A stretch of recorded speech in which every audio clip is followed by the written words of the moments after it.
fiction, science fiction, horror, fantasy, crime, LGBT, thriller. You have now entered the House of Mystery with your hosts, Eric Shapiro, David North Martino, John Copenhaver, and Al Warren. Heard on KC 106.5 FM Los Angeles, 102.3 FM Riverside, and 105.0 AM Palm Springs. Welcome back into the House of Mystery. I'm Al Warren. Joining me today, I've got Mr. John Copenhaver. How are you doing, John? I am doing splendidly, Al. How are you? I am wonderful. Good.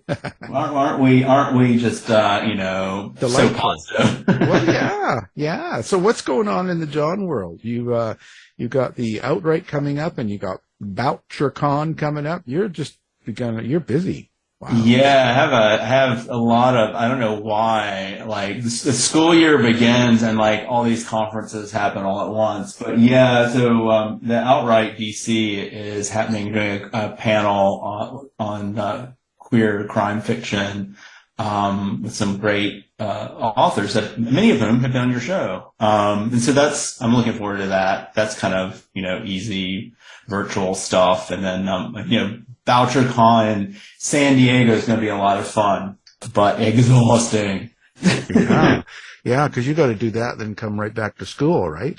Yeah, I do. And that's always the trick, like how to have enough fun, but not too much fun at these conferences. Yeah. God, at my age, just the flight alone is enough to make me hungover. Yeah. So I don't know, man, that's crazy. But good luck to you and stuff. But that's all right. You're energized. You saw Barbie. I did. I liked Barbie. I did. I liked it better than Oppenheimer, to be honest. Well, I mean, they're two different things, right? I mean, I haven't seen either. So, Oppenheimer is very serious and long. Well, yeah. You see, that's the thing. I'd want to see it, but I'll wait till it's, on my TV because, 3 hours and 10 minutes for someone in their 60s is a long time. I have to visit the bathroom too much or bring my own bag or something. I don't know, man. It's just I think arguably it's a long time for anyone.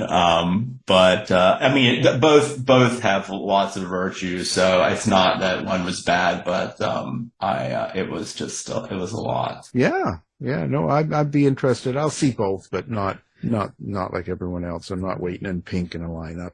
Oh, come on, Al. No, I'm just getting too old for this thing, We've got an author that's been here it's been a while now, but he's got another new book out. It's called Murder at the Oasis. And it's a private detective, Mason Adler mystery. And it's book 3. So Mr. David S. Pederson, thank you for being here. Always a pleasure. Thanks for having me. David, what's going on with you? So were you at Barbie? Yeah, I was at Barbie too, and I did wear pink. I wore pink shorts and pink underwear. So there you go. Oh. I was pink all under. Well, there you go. So you see the movie, and did you like it? I did. I really did enjoy it. Yeah, I loved Barbie. I loved Ken even more. So. Well, everybody loves Ken. Oh yeah, everybody loves Ken. Except Barbie, but yeah.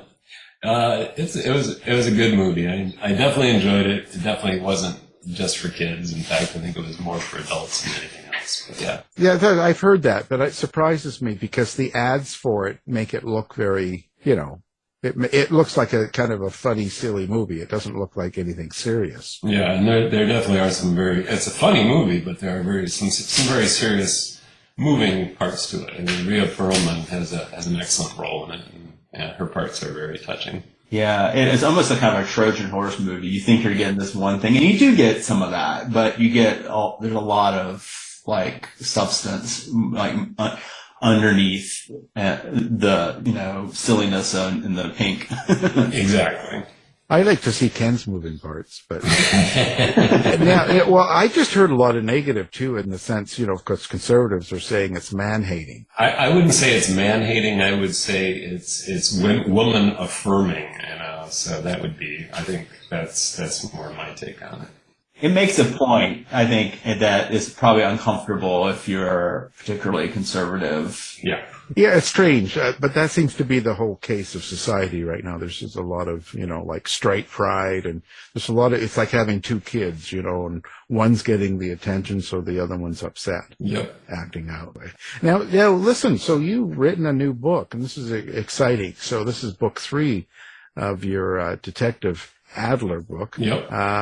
So how did this all begin for you? Because you were saying earlier, this is your 10th mystery. What got you into mystery, or what do you think got you into mystery? I grew up with reading all of the Agatha Christie and Dashiell Hammett stuff, and the Humphrey Bogart films, and all the Raymond Chandler stuff, and I was fascinated by it. So when I got a little bit older, I thought, that'd be a lot of fun to try my hand at writing one.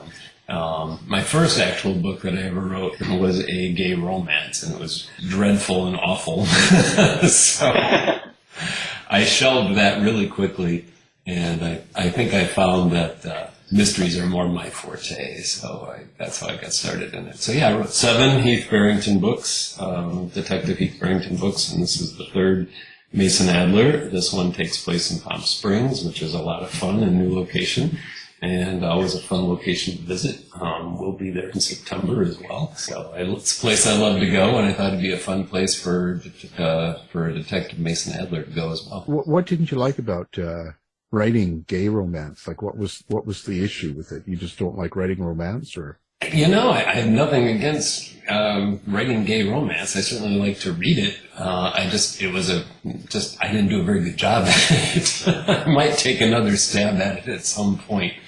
But I found that I was more prone to writing the mysteries. So I'm actually toying with the idea of a combination book, like a romance / mystery. And I put a few ideas down on paper. I haven't gotten very far, but I think that might be an interesting way to go as well. I guess in a way you have to feel it to write it. Is that how it works for you? Yeah, to a degree, for sure. You've mentioned Raymond Chandler. How important was he to you? What was he to you? Who is he for me? He's definitely an inspiration. I mean, I've always been fascinated by pretty much anything that he's ever done. I take what he writes and turn it over in my head and turn it gay, because of course I have a lot of LGBT characters, and start creating a mystery. And I usually start at the end of a book, because I have to know who gets murdered and how they get murdered and why they get murdered and who does it and what clues they're going to leave. And then I go back and fill in all the blanks. So it's kind of like watching a Raymond Chandler movie in reverse in my writing process, as a matter of fact. So it's important to outline for you. Yeah. In a mystery, I definitely have to have an outline. I will veer from it and change things as I go, change characters, change settings, all that kind of stuff, change character names. But yeah, I definitely have to have at least have to have an ending in mind, and then work from that, so that everything works together. When you're writing your own character, how would you describe your relationship with your characters that you write in the books? Oh, I have a very, very familiar relationship with them, especially the main characters. There's always a little bit of me. I think most authors probably put a little bit of themselves into their main characters, because after all, we're the ones that know ourselves best. So I think that's an important thing for me, at least, to have a little bit of myself in my main character, so that I can relate to him, so that I can kind of know what he's going to do and what he's going to think and how he would react in a more natural way. Do you actually have how do you rate the dialogue? Do you feel like, do you feel them? Do you hear them? Do you see them? What's your experience with your characters, or do you get nothing? Oh, I love writing dialogue. That's probably one of my favorite things to do, and it's something I've been fortunate enough to get some nice compliments back on. So I will just start writing dialogue. I've always been really good at role play, so to speak, and different types of things when I just start off the top of my head improvising. And so that naturally allows itself to write really good dialogue too and come up with things as I go. So yeah, it just flows off the top of my head. I start writing. You usually start when you're, crafting a scene. Do you usually start with dialogue, or do you start with sort of a situation, or is it some other entry point? And I guess when you're talking about a scene or a chapter or however you divide things up. Yeah, typically, if I with the current book that I just finished, Murder at the Oasis, I started at the end and I wrote how the main detective, Mason Adler, solved the crime.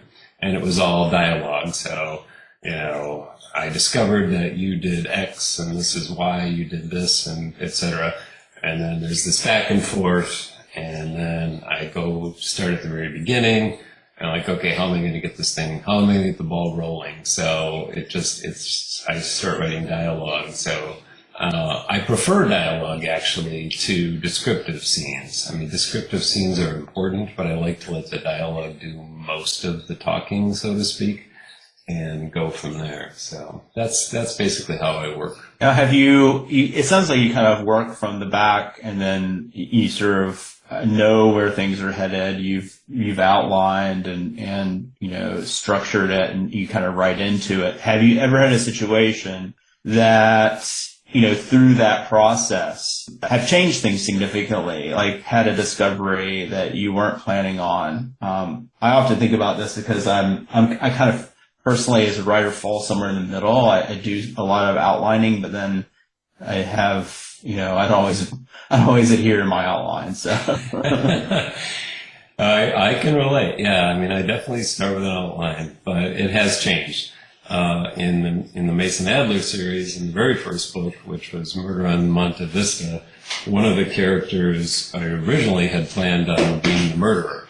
And actually, in writing the book, I enjoyed this character so much, and I enjoyed writing the dialogue for this person, that I ended up changing it and making this person a recurring character. So now in all three books, whereas originally it was supposed to be the murderer and a one-shot thing, so it's kind of like a guest star in a sitcom that audiences love and they bring back as a regular. So yeah, I love it. Now I wonder if you're ever going to make them be a murderer. I guess probably not if they're a beloved character, but Yeah, exactly. Probably not. That would be interesting. I was just curious about, so you have sort of these two inspirations. You mentioned, Raymond Chandler and Agatha Christie. In a lot of ways, they're oppositional though, because you got one's private eye, very American character, and you've got like Agatha Christie with the sort of,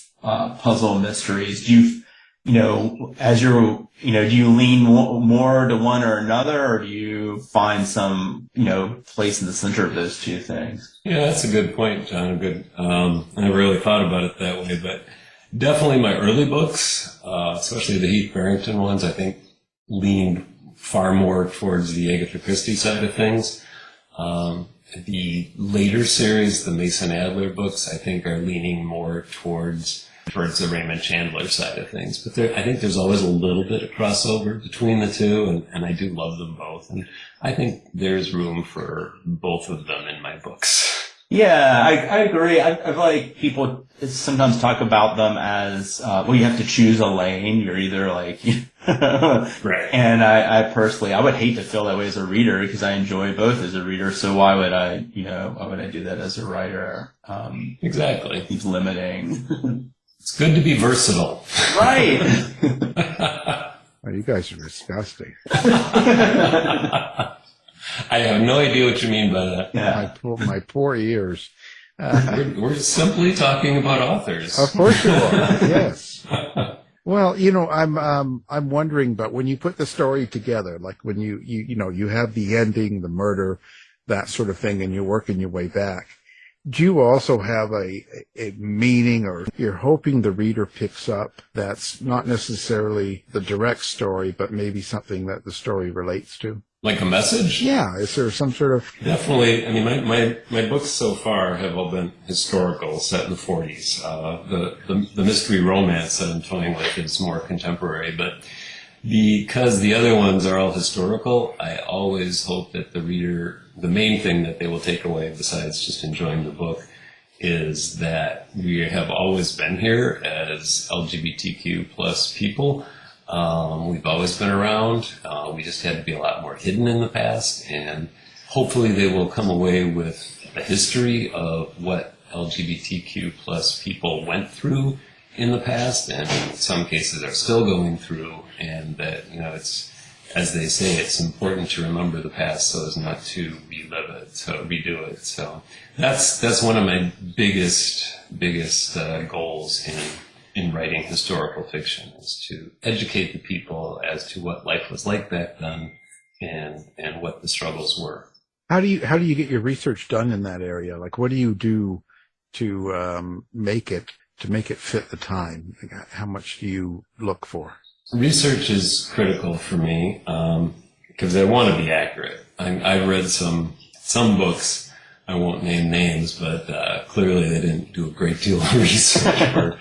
There was one set in the 20s, and the main character, one of the characters said to the main character, "Oh, thank you so much," and the main character said, "No problem." I'm like, yeah, they didn't say that in the 20s. So I try to be very accurate with my research, and of course I Google, but I always cross-check my references. I also go to the library. I'm lucky enough to have a library within walking distance to where I live. So I rely on that a lot as well, and it's important. And I was also fortunate enough, I live in Arizona right now, but I've lived in Wisconsin, and I used to know two very sweet gentlemen who have since passed away. They're both in their 90s. They had been together over 60 years, and I sat down and did in-depth interviews with them, and got a lot of fascinating information from them as well. That's where you learn the importance of being versatile. Exactly. I think it's fascinating kind of thinking about the way that, of course, that we have idiomatic phrases that we don't use anymore, or rather we use now, but didn't use then, but also things that we don't use anymore. And it feels like such a thing that, that it does take some attention. You do have to pay attention to those things. Of course, like the historical facts, of course, you don't get those wrong, although I've read books that did get those wrong. But I think that, some of the finer details really matter because it does kind of set the tone and the mood. And I think, but people didn't say, no problem or whatever, at a certain time. And I think that, you do have to sort of take care with that. Where do you find that research? Where do you look for that kind of detailed research? Of course, I know the library, but what kind of sources? I will say, jeepers, by golly, you're right. You can also do too much of it, right? Too, you can lay it all too thick, like it's you found a list someplace, and you're like, okay, I'm going to use every word. Exactly. Yeah, we live in an age where we're so lucky to have the internet because, if you Google 1940s phrases, you come up with a long list of information. But yeah, you have to fit it in appropriately because otherwise it just comes off sounding totally phony. So for sure. And the other nice thing is I watch a lot of old movies. I always have. I think I mentioned that earlier. And not just the old mysteries, but I grew up on the MGM musicals and all that stuff from the 40s. It's just like one of my all-time favorite things. So definitely I learned a lot of the dialogue from there as well. A lot of those, that's really true. It's so interesting too, particularly those period films, because I kind of, come up or confront this problem in my own work. Although that is a place where we can go for some of this, stylistic, feelings of the time period. People didn't actually talk like they talked in movies because of the Hays Code and everything. So you're always like, okay, how much of this is stylized for Hollywood? How much of this is actually period? Exactly. And it's a really interesting, because luckily don't have the Hays Code now. But I was also going to say, like, some of the film noirs from like the late 40s and early 50s have just amazing plots. And I'm always like, if you want to find a great plot, you're like, struggling for that, just watch some of those films. The famous ones, of course, but there's a lot of, like, I guess, excellent but less well-known movies. And so much of that dialogue back then, even with the Hays Code, was just so fast and so quick. And there were a lot of double entendres that they slipped in that I thought were pretty darn awesome. So it's just it's that constraint made for more creativity. It really did. I mean, they're like, how can we get around this without getting caught? So it was very cleverly done. If you really listen to it, it's like, wow. Well, sort of like watching the Barbie movie when they're talking about, I'm going to beat you off. So yeah.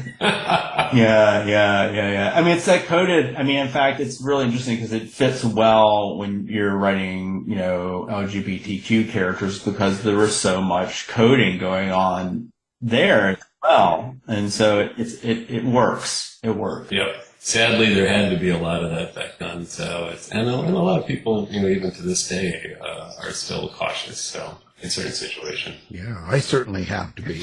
In Canada. Yeah, it's a fascist state.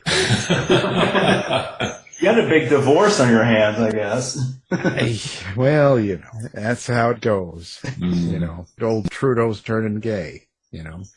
Oh, that's the story. Well, that's the case. I'm heading to Canada. No, that's all the gossip. All the gossip is that he's going to come out now. Oh, I don't know if I believe that. Whenever people start gossiping too much, that's conservative pushing. Oh yeah, well, you can see why. He's obviously gay. Like, that's just a lot of talk, but hopeful talk. On the wishful thinking.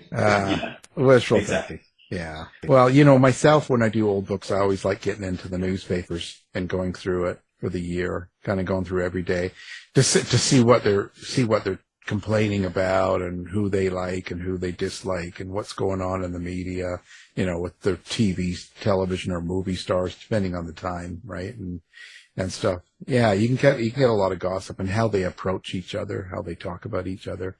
I think that's a really good way. Oh yeah, that's another source. Yep. Where do you see yourself going with this now? This is like obviously book 3 of 3. Now, are you ending this series here, or are you going to continue? For the time being, I am. I'm excited that I have another. My publisher picked up another book for next year, but it's not a Mason Adler. It's something totally new. So I'm going to be experimenting for a little while anyway with some standalones as opposed to series books. So we'll see how those go and what they do. And as I mentioned, I'm also working on the mystery romance contemporary story, which has its own challenges for me, but I'm having a lot of fun with it so far. So yeah, we'll see what happens. But for now, I'm shelving the Heath Barrington and the Mason Adler, and we'll see what the future brings. Well, what happens to your characters then? So when you walk away and you finish, do they stick with you, or do you just forget them? Are you a love them and leave them kind of guy, or what? We're still talking about the books. Yeah, well, whatever it takes. As far as the characters go, they're always going to be in my head. I've even written another Heath Barrington book 3 years after the fact, but I haven't done anything with it, so to speak. It's just kind of sitting there in my shelf. But they'll always be there. They're always a part of me because I'm a part of them. So I can't just leave them behind. So other men in particular, I could, but Oh, of course. But so this is a continuing relationship in a way, like these characters. It is. Yeah. Yeah, it definitely is because we're a part of each other, so I can't just say goodbye and never visit them again. Yeah, especially their name, so. Yes, and they know and they know my secrets. So. Well, I wonder about that. How much of yourself comes out in these books or in some of the characters? Is it a way of bringing out some of your own feelings or secrets, let's just say, or something like that? I think definitely so. I've gotten a lot of comments, especially in the Heath Barrington books, that they can totally see the main character in me, and they can see me in the main character. So, yeah, I definitely, sometimes consciously, sometimes subconsciously, put a lot of myself in there. Like, I have a bit of an underwear fetish in real life, so sometimes the characters talk about underwear a lot. I know you don't wear any, but, but yeah. So yeah, things like that, and foods that they eat and foods that they like and things. It's generally often a part of myself. But I'll let y'all figure out what that all is besides the underwear thing. Yeah, it's your secret that you write. You want to leave a few secrets. Yeah, of course. A few mysteries, Yeah. so to speak. Well, and so the bad character or the bad thing that happens in the book, or whoever's responsible, do you have problems writing an evil person? No. Nope. They're actually a lot of fun to write. They're sometimes more fun than the good guys. Kind of like actors say they enjoy playing the evil parts better. Because, these characters can say and do things, obviously, that I would never even dream of doing in real life. So sometimes it's fun to get a little frustration out. And I know that in the end, they're going to get punished for what they do. So it's all good. Have you ever punished someone that you know in real life in your books? I want some names. I'm not saying. Come on, let's get. I'm not saying. I've got my pen and paper here, so let's give me some names. We'll get them on the line right now. We'll call them. Yeah, no. So interesting. It's such an interesting. I know you've asked that question before, and there are definitely authors that will say, like, I bumped into some lady at the grocery store and she was really nasty to me, so I put her in a book and killed her. I think it's hysterical, and it never occurs to me to do that. I don't know why, but it's interesting to sort of how like writing can be therapeutic that way. It can be very therapeutic that way, for sure. Sort of like the old joke that somebody said, my therapist told me to write letters to all the people I hate and then burn them. And then, so I did that. Now I have this stack of letters I don't know what to do with them. How long does it take you to do one of these stories? Like, what's with everything, the research and the timing and putting the story together and developing the characters and stuff? What's your average time level? It typically takes about a year. Sometimes less, sometimes more. This current mystery romance that I'm writing, I started in 2001. But it's one of those things that I work on it and then I put it back on the shelf for a while and then I work on it. So it's not like I'm doing it every single day. So it comes and goes for me. But typically a book is start to finish about a year. Have you ever done a manuscript and it just didn't work and you just kind of shelved it and go back to it later? Or well, the very first one I wrote. Yeah. But does that ever happen to you? You get an idea and characters and you put them all together and you kind of go, okay. And then as you start working on it, like 4 months later, you're like, oh, no, it just doesn't work. Yeah, it doesn't typically take too long. But yeah, if you look at my folder on my computer, there's a lot of started things that I've never finished and should probably just go back and delete because I do start them and I'm like, yeah, I don't like where this is going. It's not talking to me. So I shelve it and move on to something else. And every once in a while I will go back and revisit some old projects and start again. But most of the time they just sit there. As a reader, what makes a good book for you? What makes a good book to me? It depends on the type of book. If I'm reading a romance, I'm a sucker for happy endings. It's, the typical rom-com thing. I love a good rom-com. So if it can make me laugh and it can make me feel good at the end, it's a fabulous book. I'm just a sucker for that. I hate books that make me depressed at the end. But I know sometimes those are important to read. So I do pick up those occasionally too. I also read some biographies. I'm reading a really good biography right now on the life of George Michael by James Gavin, which is excellent. And I also read, mysteries, obviously. I always find them interesting. A good mystery to me is something where I can't figure out the ending. And that's something I always try really hard to do, to put in some surprises without making it too off the wall, like the person who did it was only mentioned in one chapter in one sentence. And so it's like, so that's what makes a good book for me. It depends on the type of book, though, for sure. Yeah, it's interesting. Like, I think the different methods you go about surprising a reader and kind of playing over things that surprised you. Do you have any books that you felt were particularly jaw dropping that you had not guessed? Or I guess maybe another way of asking this question: do you find because you write mysteries that it's hard to sometimes be surprised? Because you're always seeing the mechanics at work. My husband will definitely say I'm a pretty good guesser, pretty good at figuring these things out. Not just in books, but TV shows too. I can often tell what's going to happen, and maybe it is because I think that way, and I work that way. But there's been a few books where I have been surprised. So yeah, it's always nice. It's nice to be surprised, regardless of the book. So it's a pleasant thing. Yeah, it always seems to me like it's great to be surprised, but not like in a way that makes it feel like, oh, well, of course, but why didn't I see it? Sort of surprising but inevitable. I hate when I'm surprised, but it just feels like I'm sucker punched. Yeah, like it didn't make any sense. Exactly. That drives me crazy. But when you're like, oh, how could I not see that? That's the good surprise. Yeah, and I think someone on one of the social medias was sort of complaining about, I think this was really just domestic suspense. We're talking about like so many twists and turns that the psychology doesn't even work anymore. Mm-hmm. I think that's something we got to work on. Like you can't, your characters have to make sense psychologically. Yeah, absolutely.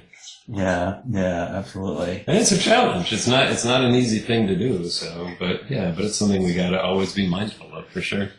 Yeah, no, it's not easy to do. Of course, that's the joy of it. I mean, that's when it works, right? Right. It's not the joy of it when it doesn't work and you're banging your head against the wall. Do you find, it's interesting because I've been working on a project right now that's set, it's in contemporary time, but most of my novels are historical. Do you find one easier to write than another? Because it sounds like you also are dabbling in different periods. This is my first foray into a contemporary book, actually. So it's kind of interesting, and I'm finding it in a lot of ways, especially from a mystery standpoint, way more challenging. Because like in some of my books, you can't just put people away in an old house and somebody cuts the phone line and all of a sudden they're cut off from outside contact, because nowadays there's so many other ways. Everybody's got a cell phone and everything else. So it's like, oh, you got to think about all these different things and how is that going to work and how does that change the plot and the story, etc. So there's a lot of different factors, especially with modern technology and writing a contemporary mystery that didn't exist in the 1940s. And there's obviously lots of different forensic methods and different ways of figuring out how something happened, and DNA that didn't exist back then. Nobody knew what DNA was. So yeah, that's definitely, from a mystery standpoint, writing contemporary is more challenging, at least for me. Yeah, I've heard everyone complains about cell phone. Oh my God, finding all the different ways that you can get rid of a cell phone or have it die or break or. Exactly. And when you got 10 people in a house someplace, it's like, okay, you can't have all 10 phones break. So how are you going to handle that? So right. It's challenging. Yeah. And then the forensic stuff, just speed compressed time, so they can't actually do the forensic science. Right. Yeah. It does take time, so but I think it's difficult. Luckily the contemporary thing I'm working on is a ghost story, not a crime novel. Oh, see, there you go. It sounds fascinating. I look forward to reading it. Yeah, I look forward to finish writing it, and maybe someone will talk about it. But yeah, it's totally not on brand. But I think it's fun to do different things. I agree. It is fun to do different things and different people. Maybe I should write a mystery where it's like a sex party and everybody puts their phones and their clothes in a bag when they first get to the house. See, that's great. And then someone can just the murderer can just do something to the bag, drop it in the swimming pool or something. There you go. Done. Problem solved. See, that's why it's becoming all the creative ways you can get rid of the cell phone so you can actually have a plot. Exactly. So where do people find you? Besides the bar and the chat rooms. Yeah, besides that, are you big social media? Do you have a website? I do. Where do readers and fans go find you? My website for sure, www.davidspederson.com, and of course it's Pederson with a D as in David, so Pederson. DavidSPederson.com, also on Facebook, also on Instagram, and I'm also recently on Threads. So I'm pretty much all over the place. I get around, as they say. Yes, I've heard. Now, but TikTok, you're not doing TikTok? I am not doing TikTok at the moment. I was, but for various reasons I stopped. So it's getting too hot for you. Wow. Okay. So I appreciate. We'll have all that up on the website as well, and your new book and everything like that. And how was the? You must have been writing and researching over COVID for this book. What was that like? Oh, it was totally fine. There wasn't a lot else to do, so I did a lot of writing during COVID. Well, I guess lots of time, but some people kind of lost their creativity there. Some people shut down, and others went wild. So, did it affect your feeling or your emotions or moods? Or writing mysteries, I'm always kind of in a dark place anyway, so to speak. So, I don't think it affected my writing too much. It affected me mentally in some other ways, as I'm sure it did everybody. Writing it didn't affect, so I was fortunate in that regard. We appreciate you being here. Of course, the new book, Murder at the Oasis, and our guest is the author of that book, David S. Pederson. Thank you for being here. Thank you so much, gentlemen. It's been such a pleasure. You've been listening to the House of Mystery radio show. To find out more about our guests, hosts, or shows, go to www.houseofmystery.com. Show's over for now. Was it as good for you as it was for me? Yeah.